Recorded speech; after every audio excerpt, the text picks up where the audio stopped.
बिस्मिल्लाहिर्रहमानिर्रहीम। अस्सलाम वालेकुम व्यूअर्स, कैसे हैं आप? उम्मीद है अच्छे से होंगे।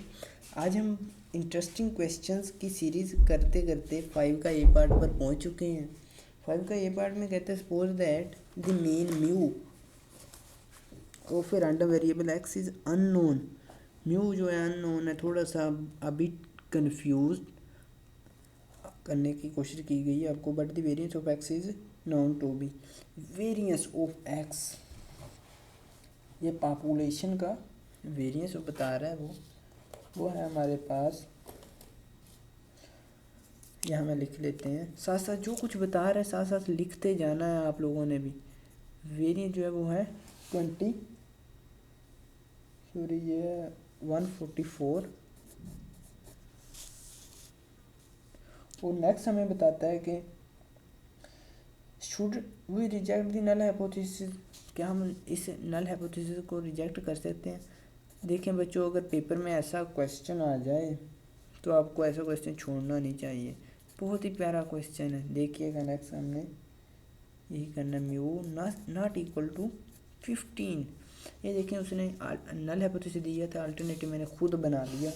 इसने तो यहाँ भी दिया हुआ है, लेकिन आप खुद भी बना सकते हैं। At a level of significance alpha is equal to 0.05। If a random sample of 64 observation the random sample लिया जाए और उसका मीन आ जाए ये वाला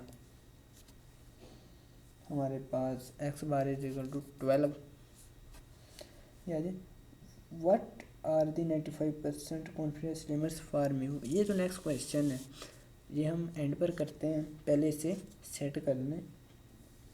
यहाँ कहते हैं कि हम क्या अल्टरनेटिव हाइपोथेसिस को ले सकते हैं कि ये दुरुस्त है। यहाँ देखें, लेवल ऑफ सिग्निफिकेंस को पहले सेट कर लें। अल्फा वो 2 आ जाएगा आपके पास 0.025 एंड 1 माइनस अल्फा वो 2 आ जाएगा 0.975। ये चीज़ें आ जाती हैं आपके पास। फिर आपने क्या करना, क्रिटिकल वैल्यूज़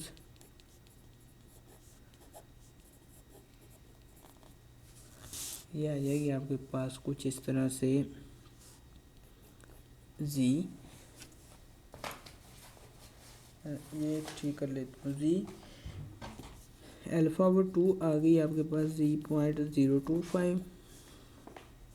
अगर आप मेरे पीछे से वीडियोस देख रहे हैं फ्रॉम स्टार्ट तो आप बहुत ही अच्छी जगह पहुंच चुके हैं। मैंने आपको कैलकुलेटर चलाना सिखाया, बहुत कुछ सिखाया, अभी बहुत कुछ नेक्स्ट सिखाना है। कैलकुलेटर एक कंप्यूटर बना के दिखाऊंगा इंशाल्लाह।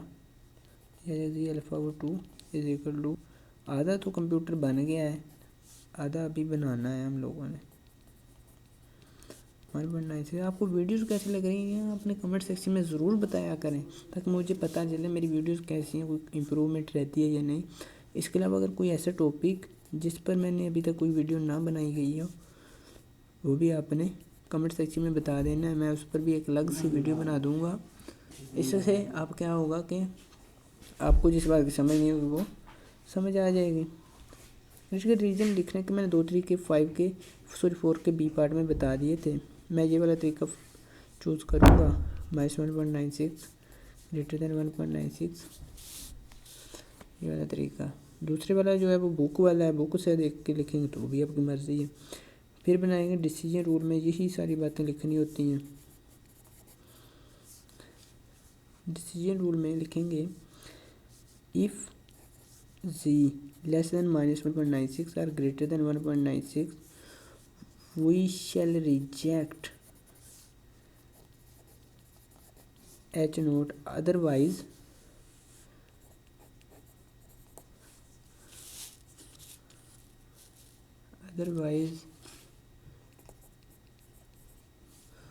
we do not reject H naught। फिर लिखेंगे ऑब्जर्व्ड वैल्यू आएगी आपके पास c is equal to X bar हमारे पास है 12 माइनस म्यू जो कि 15 है डिवाइड बाई सिग्मा स्क्वायर तो था 144। सिग्मा आ जाएगा आपके पास, इसका स्क्वायर रूट लेंगे 12 आ जाएगा। क्योंकि मैं अक्सर मैथमेटिक्स एंड स्टैटिस्टिक्स के क्वेश्चन करता रहता हूँ, मुझे कुछ वैल्यूज 20 तक जो पहाड़ है मुझे ज़ुबानी याद है अल्हम्दुलिल्लाह। ये इसमें मेरा कोई कमाल नहीं है, ये सारा ऊपर वाले का दिया हुआ है।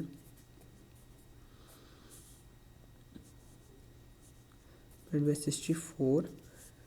अब आपने कैलकुलेटर से कर लेना है, मैं कैलकुलेटर से करके दिखाता हूँ क्योंकि मैं अपने काम में डंडे नहीं मारता, अभी तक मैं मेहनत करता हूँ।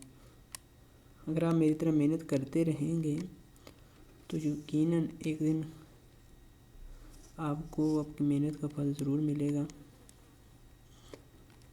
ये आ जाता है मेरे पास -2। अब आप लोगों ने देख लेना है, जी इज इक्वल टू -2 आ गया है, कम्प्लीटली ट्रू। अब नेक्स्ट हमने करना है कि कंक्लूजन निकालना है। कंक्लूजन में क्या होता है कि देखेंगे जी की जो वैल्यू है -2 है, ये क्या लेस देन -1.96 से या ग्रेटर देन 1.96 से।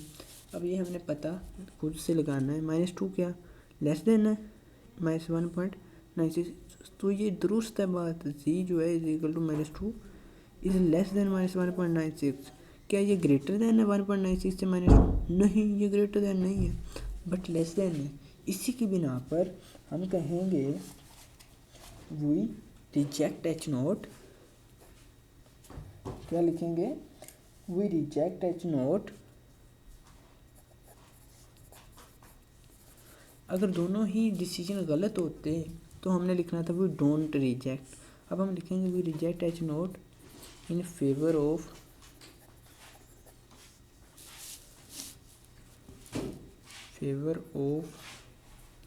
H1। अब ये बात आपने लाजमी लिखनी है एंड पर।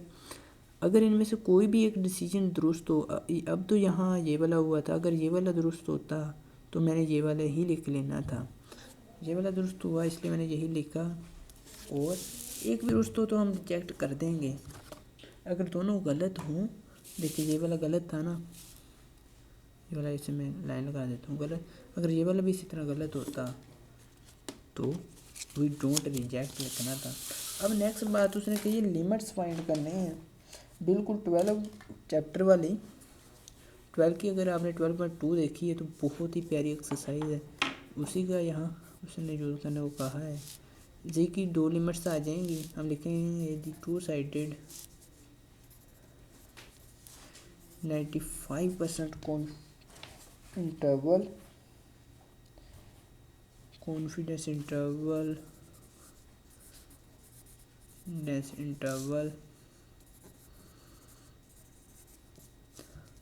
इज़, वो ये वाली है। पहले तो 1 माइनस अल्फ़ा को कैलकुलेट कर लेते हैं। ये आ जाएगा आपके पास अल्फ़ा इज इक्वल टू 0.05, इसको 2 पे डिवाइड करेंगे 0.025 आ जाएगा। 1 में से माइनस करेंगे 0.975 आ जाएगा। अब जी टेस्ट स्टेटिस्टिक की वैल्यू फाइंड कर लेंगे तो आ जाएगी 0.975, ये आ जाएगी 1.96। ये आ गई हमारे पास जी टेस्ट स्टेटिस्टिक की वैल्यू बच्चों। अब हमने क्या करना है कि एक्स बार, हम यही बात ऊपर वाली जो है यहाँ लिखेंगे नीचे, the 295% confidence interval for the population mean is X bar plus minus Z test statistic into sigma divide by N square root. अब यहाँ आपने इसे कैलकुलेट कर लेना है। पेपर में अगर ऐसा क्वेश्चन आ जाता है तो आप बड़े आराम से सॉल्व कर सकते हैं। इसमें थोड़ा सा आपको पिछला चैप्टर जो है वो याद दिलाने की बात की गई है।